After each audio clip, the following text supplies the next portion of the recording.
Hello, everyone, and welcome to my channel, Uncensored with 7K. I am 7K. I am a relationship, manifestation, and life coach, and I combine the teachings of all three to help offer the best experience so that you can manifest and bring in the love, life, money that you so much dream and desire. So let's get straight to it. Today's conversation is going to be about what do I do when my ex finally reaches out and I've been in no contact. So one of the things that I've always recommended to all of my clients, viewers, and subscribers is while you're working on you during no contact, you want to make sure that you sit down with yourself and write down your standards, your boundaries, and your deal breakers. Because remember, this person left you. And while you're off in the world recreating, reinventing the best version of yourself, you've got to know what you will and will no longer accept, tolerate when they come back. Because they will come back.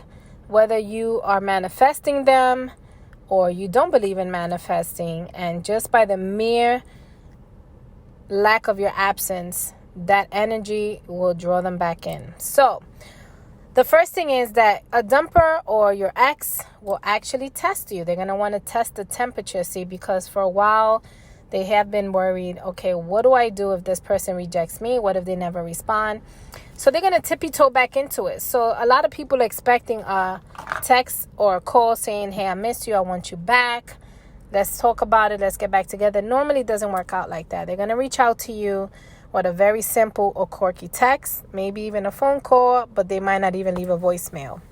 So you got to decide if the text is even worth responding to. A lot of coaches will tell you that if it's not worth responding to, then don't. Just wait for them to keep reaching out. Or maybe you do want to respond. But first things first is if you decide to respond to a text or a phone call, you have to give it time. Do not look desperate or needy. You will be surprised because they always text or call when you least expect it. But what you want to do is give it time, a few hours, maybe even a day or two, because you don't want to appear as though you've been on standby waiting for this phone call or text. Because I don't care if you're faking it, you are busy. You're too busy to stop what you're doing to just respond to a text. Okay? Always keep in the back of your mind that you are an amazing person. They chose to leave, and they absolutely have to work and earn you back, earn your love, and earn your trust. They are no longer your priority, and that is the choice they made. So you cannot give them your priority and your preference of time. So when they call or text, take a few hours, sometimes a few days. And when you do reply, you want to be cordial, you want to be nice, and you want to be a bit indifferent. Okay, so if they text you, hey, how are you? Or hey, stranger, how you been? Or hello, how's everything? How's the family? Take a few hours, take a few days. Hey, how are you? All is well. Thanks for asking. Stop right there. There's no need to take it further than that. There's no how are you? And, you want to say how are you, but what you don't want to do is you don't want to go into the how you been and I miss you. I can't believe you reached out. No. We don't want to appear desperate or needy. Simple, sweet, to the point. Hey, how are you? All is well. Thanks. Okay? Because you got to figure out and you got to know what their intention is. Some exes want to just see if you even just reply and won't text you again or call again. Some exes genuinely do want to talk to you, but they're nervous and they just want to see the quality of your reply to know what they will say next. Right? And some of them are just trying to reach to see if they can at least establish you just being friends. Because by now they do miss you tremendously. They're still very unsure if they want to be back in a relationship. But at the least, they will try to figure out where you are with it to see how far they can test you. So you want to make sure that you keep a balance. And then if they do reply again, take a few minutes, a few hours to reply again. Keep it simple, keep it cordial, maintain your indifference. Definitely be polite. And always end the conversation or the text thread first. Remember, you're too busy. You chose to leave. You're not my priority. I got things to do.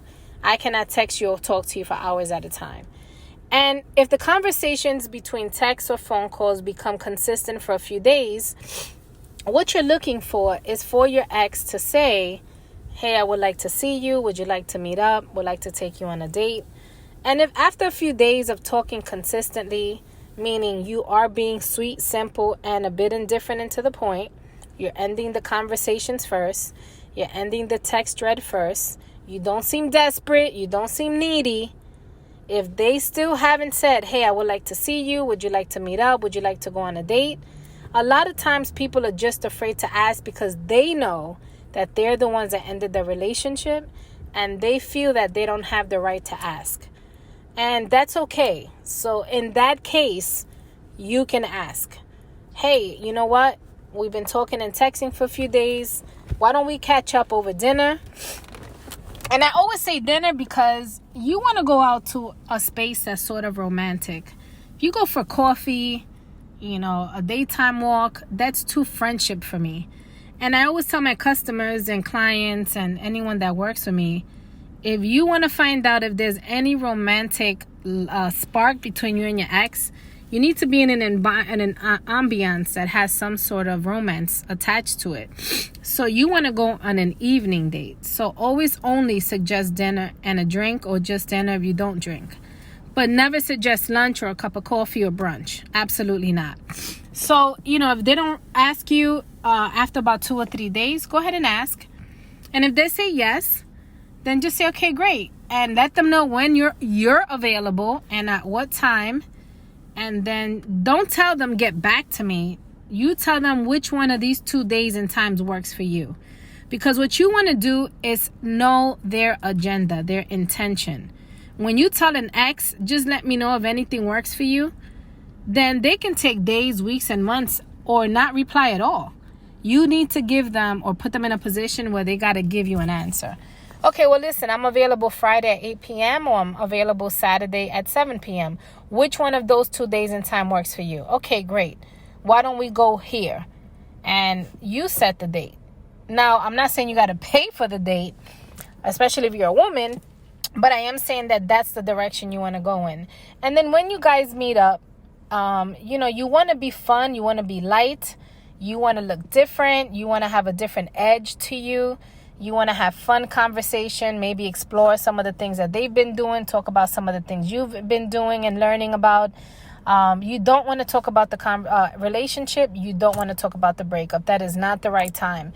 In fact, for the next few weeks, if you guys start dating again, keep that topic off the table. The best time to talk about the relationship and the breakup and reconciliation is when the topic of getting back together starts to come up. And until then, you just want to enjoy. You want to recreate that dopamine effect or the dopamine in that person's body that becomes re-interested, re-attracted. They're nostalgic. They feel the way they felt when they first met you. And if you were doing the work during no contact, you might not even be the same person. You might be a way better version. Okay, you don't want to remind them of why they broke up with you. Regardless of the reason, that's not where you want to go back. You always want to treat reconciliation like it's a brand new person and a brand new relationship. Because if you're trying to date the same person or if they're trying to date the same person, chances are you guys are going to break up again. So once you guys start going out, you want to have fun. You want to try new things.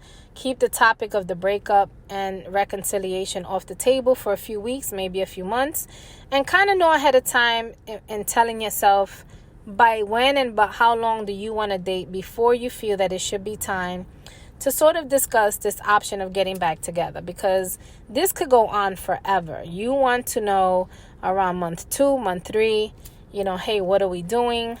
I'm really been enjoying my time. It really feels amazing. I'm glad that we're spending time again. But I am still a person that is looking for a committed monogamous relationship. I still do love you. And, you want to kind of start suggesting the conversation around that time. Now, in between that time, a lot of my clients ask me, should I have sex with my ex? And I will tell you that I did not have sex with my ex until he offered me a relationship. And the reason being is because I didn't want to make it so easy on him that why buy the cow when you could get the milk for free? If you want me back in your life, you have to earn my trust, my love, and if you want my body and my intimacy, physically, sexually, emotionally, all that has to be earned through the commitment. You have to offer me a commitment, a relationship. And if my ex did not do that, there was no having sex. Now, I cannot tell you guys what to do in that department. What I can say is a lot of my clients have sex prematurely, and once the ex has sex with them a few times, they sort of get the comfort that they know the person is there. They've gotten the dates, the calls, the texting. Now they got sex.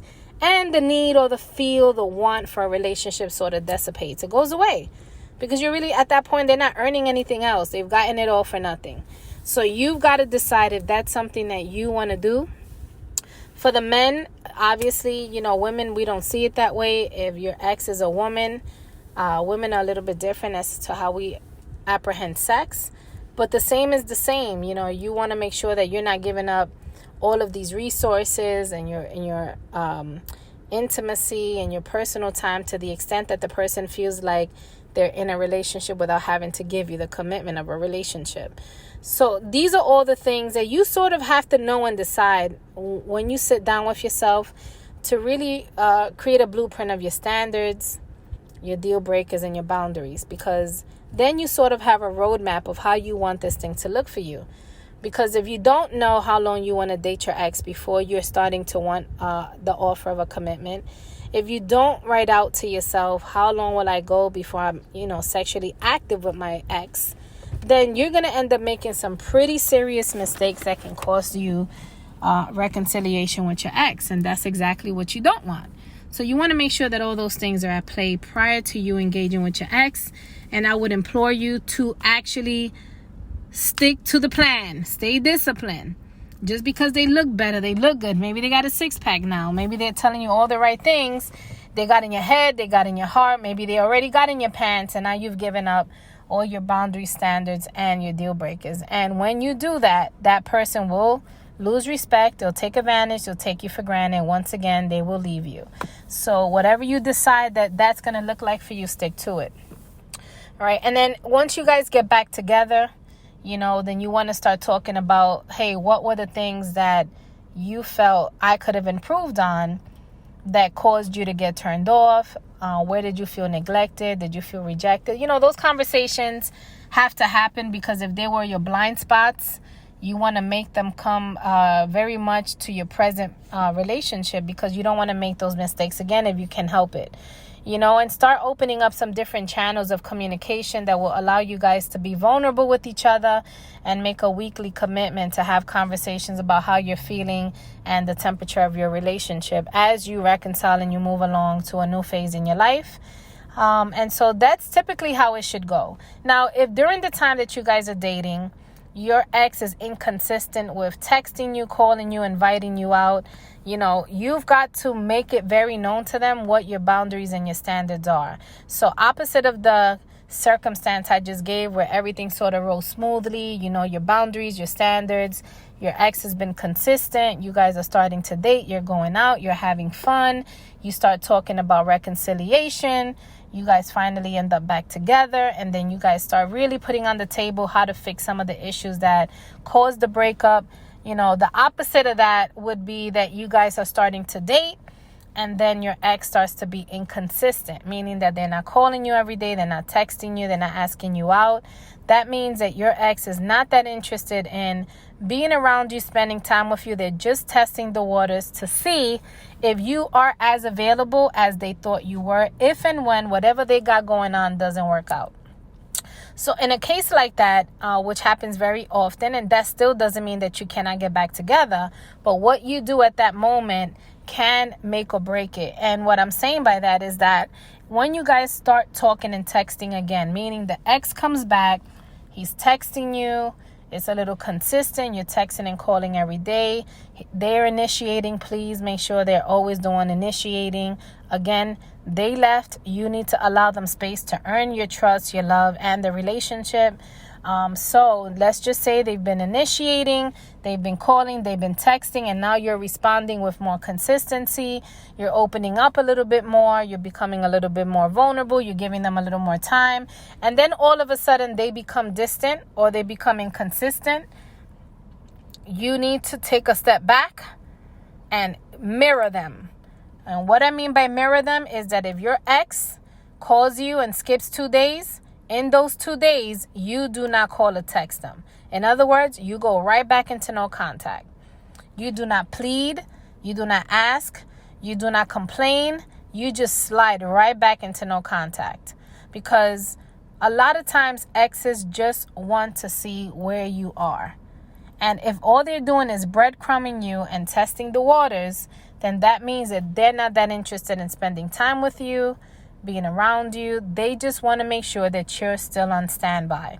So when you guys are texting and talking and he or she does not ask to see you and you ask to see them, if they say yes, but you give them a time in the day and they don't correspond to that, or they cancel the date on you, all right, and they're being inconsistent, you need to go back into no contact.